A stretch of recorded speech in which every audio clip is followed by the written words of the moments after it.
Thomas, you good to go? So next is Thomas from Pula.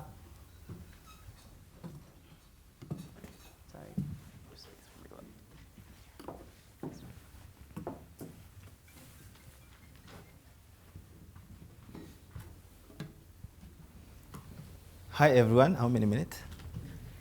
Just go. Okay, great. I'm Thomas Njeru, co-founder Pula. At Pula, we develop and distribute insurance and farm advisory solutions to smallholder farmers. By end of 2017, we had about 600,000 farmers across 9 countries. I spent the first 18 years of my life in a smallholder farm in the slopes of Mount Kenya. And virtually everyone in the village was a smallholder farmer, my mother, and everyone around. The sad reality about smallholder farmers is that they're always one drought away from destruction, from poverty. They're always one disease outbreak away from total destruction. Why? Because most of them, they just rely, the whole village relies on farming, right? And they don't have any form of insurance. So immediately you can think that all I need to do is go sell insurance to these smallholder farmers. Try selling or talking about insurance to smallholder farmers. Those are the faces. You encounter, first of all, what is insurance? I give you money, then if it doesn't rain, you give me back money, and continue having conversations, trust issues. Why don't I wait and see? Or, I think I've done well so far. And sometimes actually, after you have that conversation, when the calamity strikes, they call you, can I get that product we talked about? Of course, it's too late. The problem is that the smallholder farmers cannot link the value of insurance to the challenges they face on a day-to-day basis. So the solutions they come up with probably will pray, hope for the best, right?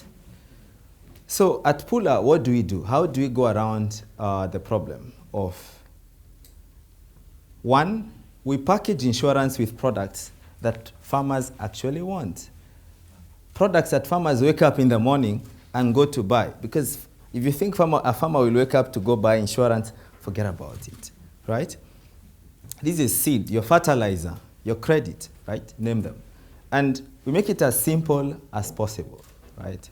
So for instance, in case of seed, for every bag of seed that is packaged when leaving the warehouse, it's sort of bundled with an insurance voucher attached to the package of the seed. So when the farmer goes to the shop assistant helps the farmer to register using their mobile phone, right? And at the point of registration, you have the farmer's landmark allocated to a satellite grid, which monitors the amount of rainfall where the farmer is located, where the farm is located. And after 3 weeks, in the case, for instance, for maize, then if there is no rain, then you give the farmer another bag of seed. And all you need to do is just send the farmer an SMS, and they can go and collect another bag of seed. Exactly the same place they bought the bag of seed. So you have a whole set of technology supporting that whole process going on. And we do that with fertilizer, similar process, with vet products, as well as credit. Now, one of the things as we go along in the process of designing for the customer, we realize that at the point of registration, we are able to collect very targeted, localized data, farmer data, that allows us to give very targeted advice to farmers. And this is proxies for planting data, size of their farm, their mobile number, their location. So this data allows us to give very synchronized advice to the farmer. Think about it, of giving the farmer information from the point of planting, very relevant information through digital means. If you're planting, this is the best way to plant. If this is a time that you think you're supposed to apply the fertilizer, then this is the best way to go about it, right? Which I think, one, it provides value to farmers every single season. The challenge with insurance is that, for instance, it might pay once in 10 years, right? So the farmer needs to understand what's the value in this insurance. They have to wait for 10 years to appreciate the value of insurance. So the beauty of combining insurance and advice is, one, the farmer builds a trust. He can see the benefit that you're caring. Remember, insurance is a concept of peace of mind, someone who cares, right?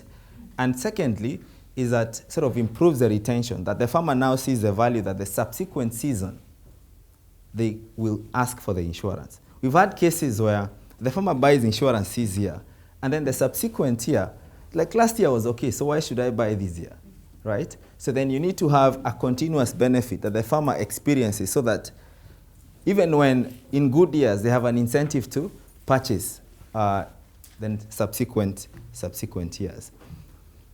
One of the products that we sell, it's called replanting insurance. And it's very different from traditional insurance in the sense that traditional insurance usually pays at the end of the season, right?